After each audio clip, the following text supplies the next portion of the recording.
राष्ट्रीय स्तर की राजनीति में भाजपा दमखम से ये प्रचार कर रही है कि आने वाले लोकसभा चुनाव में भाजपा का आंकड़ा प्रचंड बहुमत का होगा और भाजपा का ही अगला प्रधानमंत्री होगा और प्रधानमंत्री नरेंद्र मोदी दोबारा उस कुर्सी पर काबिज होंगे। लेकिन जम्मू कश्मीर की सियासत कुछ इस प्रकार चलती रही कि तमाम राज्यों में तो चुनाव हुए लेकिन जिक्र जम्मू कश्मीर का हुआ।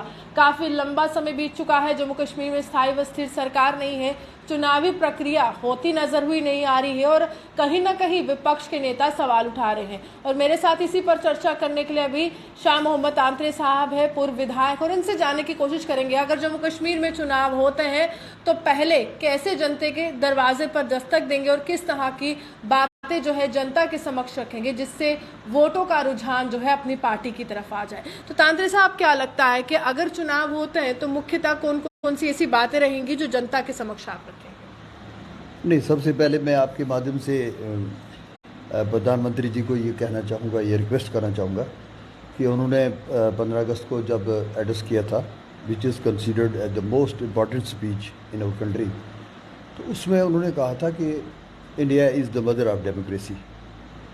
तो मैं आपके माध्यम से उनसे गुजारिश करना चाहता हूँ कि we are also part and parcel of India. तो ये जो जमहूरियत है, ये जो माँ है जमहूरियत की, तो ये माँ हमारे साथ सोतीला सलूक क्यों कर रही है? क्यों हमें डिप्राइव किया गया है कि हम पिछले 7 साल से कोई भी डेमोक्रेटिक सिस्टम यहाँ नहीं हुआ है?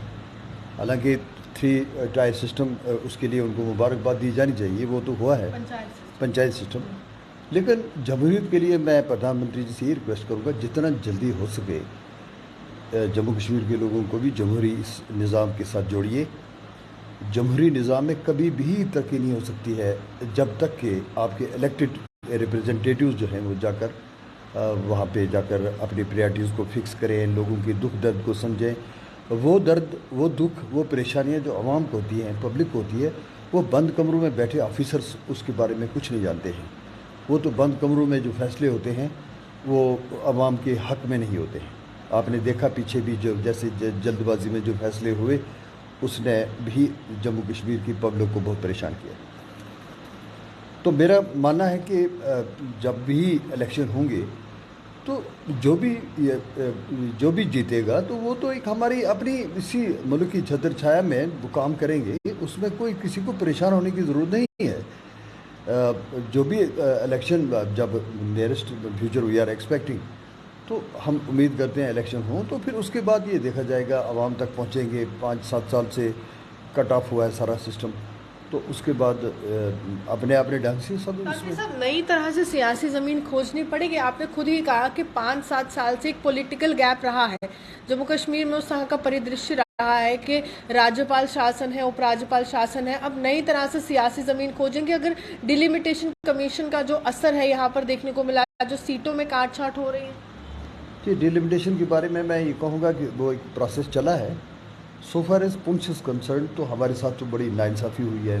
So far as my constituency Haveli is concerned, तो consisting of around about 70 kilometres में है, तो उसके लिए हक बनता था। अगर इंसाफ के तराजू में तोला जाता तो वहाँ भी 2 कंस्टिट्यूंसी की ज़रूरत थी। 2 कंस्टिट्यूंसी हैं इस वक्त, लेकिन नहीं किया गया। तो बहरहाल जैसे हुआ हम तो उसको मान के चलते हैं। जो हुआ, जब सुप्रीम कोर्ट इसको क्लेरिफाई कर दे तो फिर हमें ये हक नहीं बनता कि हम इस पर बात कर सकें। लेकिन सवाल ये भी उठता है कि अगर अब आप चुनाव में उतरते हैं, पहले तो आप उतरे थे और आप इंडिपेंडेंट के तौर पर भी रहे, राजनीतिक जीवन काफ़ी संघर्षपूर्ण रहा है आपका, तो अब आप चुनाव में उतरते हैं, कुछ नफ़ा कुछ नुकसान होगा क्योंकि सीटें जो है कहीं ना कहीं बदलती हुई नजर आ रही। देखिए, क्या लोगों के दिल में वो विश्वास है तांत्रे साहब के लिए जो पहले था इससे पहले? देखिए मिस रानी, मैं आपको पहले अपनी तरफ से बात ये बताऊं कि मैं जिस सिस्टम से जुड़ा हुआ हूँ, या जो मैं स्पिरिचुअलिटी की तरफ या जो हमारा सूफीज़म है उस पर चलता हूँ, तो मैं ये बिलीव करता हूँ कि ये इज़्ज़त के फ़ैसले जो होते हैं, ये किसको बिठाना है कुर्सी पे, किसको कुर्सी से उठा देना है, ये उस मालिक के हाथ में है, रब करीम के हाथ में है। जिससे चाहे वो कबूल कर ले, तो उसमें कोई बात नहीं है। जमहूरियत की बहुत बड़ी परंपरा है, हमारी ग्रेटनेस है हमारी कंट्री की। नरेंद्र मोदी जी का प्रधानमंत्री बनना, कहाँ थे वो, कहाँ से कहाँ उठा, तो किसने उठाया? वही रब कायनात जो मालिक है, जो खालिक है, जिसके हुक्म के बगैर पत्ता भी नहीं हिल सकता है।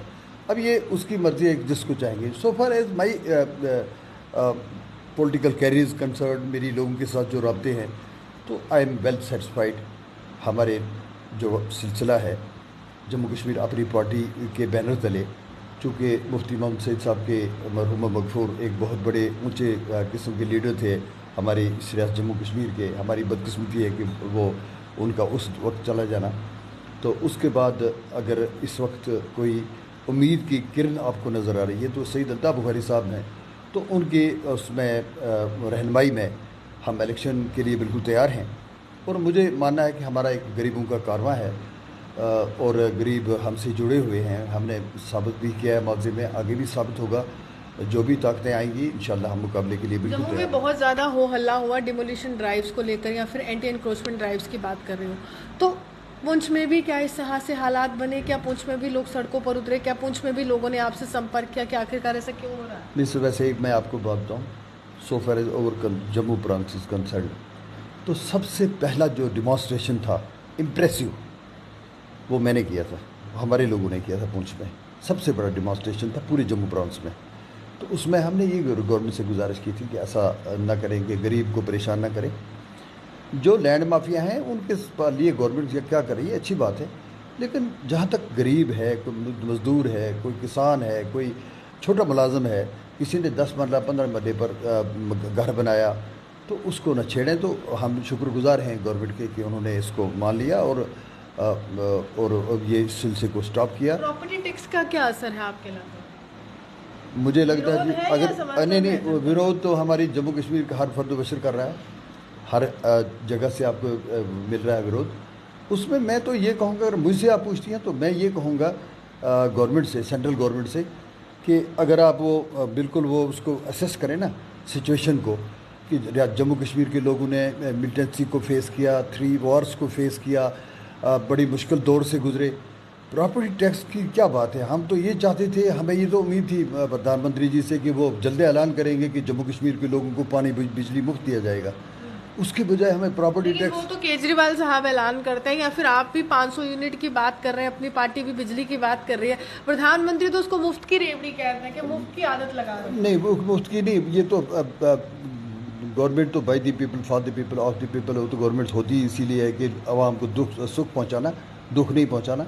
तो उसमें मैं यही कहूँगा, हम तो ये उम्मीद करते हैं प्रॉपर्टी टैक्स के बारे में, मैं उम्मीद रखता हूँ कि गवर्नमेंट इसके बारे में इसको स्टॉप करे। लगातार पीडीपी की बात करूँ या नेशनल कॉन्फ्रेंस की बात करूँ, वो एक सवाल उठाते रहे हैं, आरोप भी लगाते रहे हैं कि भाजपा के नक्शे कदम पर अपनी पार्टी चल रही है। इसमें कितनी सच्चाई, क्योंकि बी टीम का लगातार जो है यहाँ पर तंज कसा जा रहा है। मैंने पहले भी पिछले दिनों यहाँ पे एक इंटरव्यू दिया था, उसमें मिस रानी, मैंने उसमें ये कहा था कि we may consider BJP A team since governing our country, rest of the teams including Congress, Mamata Banerjee Congress, Aam Aadmi party अपनी, they are all are B team.